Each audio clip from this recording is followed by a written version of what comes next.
Hi everyone, I'd like to tell you about my new book, The Tainted, from Hope Road Publishing. It's India, the summer of 1920. The Irish soldiers in the regiment of the Connaught Rangers mutiny against the Crown. My book tells of this story and its aftermath.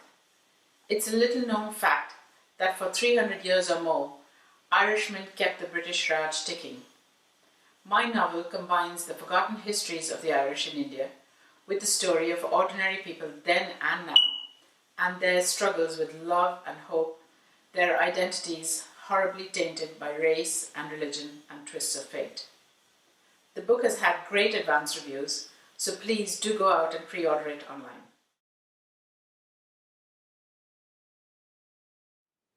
Hi everyone, I'm here to tell you about my book, The Tainted, which is loosely based on the mutiny of the Connaught Rangers exactly 100 years ago in India. My book tells the story of the mutiny and, more importantly, the aftermath. What happened to the Irish Catholic soldiers who served the Crown, who were so ostracized for that. What happened to the Anglo-Irish officers who were themselves in limbo, not being English enough, not being Irish enough. And what happened to the Anglo-Indians, the children of the Irish, Welsh, Scot and English soldiers who were left behind because they were mixed race. It's a little known fact that a lot of Irishmen served in India during the British Raj and helped to keep the empire ticking. And I hope this book will throw a bit of light on that episode of Irish history. So I'm going to read you a small section from the book.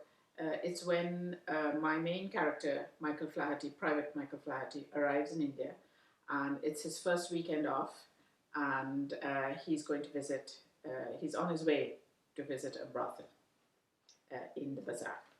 Half an hour later, they were in Blacktown, Nandagiri's native quarter, making their way through the filthy lanes. In Raja Bazaar, the main market, Michael lingered in front of a stall selling birds of all kinds, and he was captivated by a large green parrot. Within minutes, he had parted with 1 rupee, having been repeatedly assured by the fast-talking proprietor of the stall, a giant of a Pathan, that he had secured a bargain. For a while after, Michael had been followed by a ragged crowd of children, who shrieked with laughter as the bird squawked abuse from its cage. They grew bolder by the minute, taunting the parrot with whistles and loud screeches, until Tom Nolan turned on them suddenly and let out an almighty roar. "Flaherty, you bought yourself trouble," he said sternly. "Dogs and monkeys are a nuisance, but at least they can speak." "I'll put manners on him, Tom. You can see he's intelligent." The older man responded with a loud snort, just as they halted in front of a 2-story house. Through the tiny iron grills set high in the wall, a child's eyes regarded them for a moment, and they could hear her call out, her voice shrill and excited. Seconds later, a heavy latch was pulled back, and the child, no more than 6 or 7, opened the door, her mouth agape.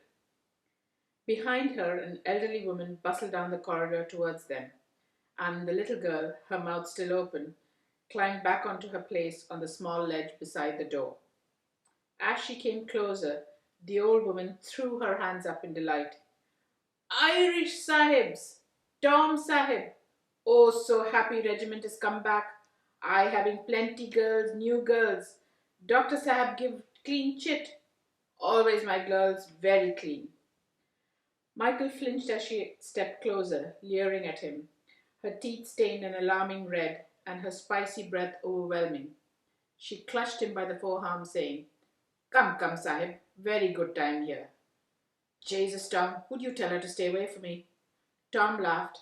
"Lighten up there, lad. Wait till the colonel gets wind of this. Nandagiri's finest ladies are happy to have the regiment back." They followed the woman down the cool, dark corridor, and as they emerged into the inner courtyard, Tom turned to him and winked.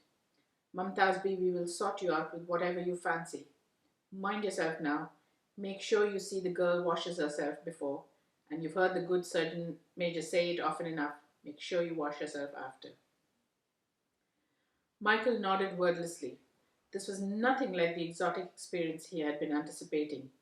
Rose petals and peacock feathers, fragrant dusky skin, and bejeweled fingers that could work all sorts of magic. Mumtaz Bibi made Michael sit down on one of the dilapidated chairs in the shade of the narrow veranda while she fussed over Tom Nolan, pulling aside one of the grubby curtains and ushering him dramatically into the last of the dozen or so rooms that flanked the courtyard. Michael placed the parrot's cage on the floor beside him, and he looked around, waiting his turn.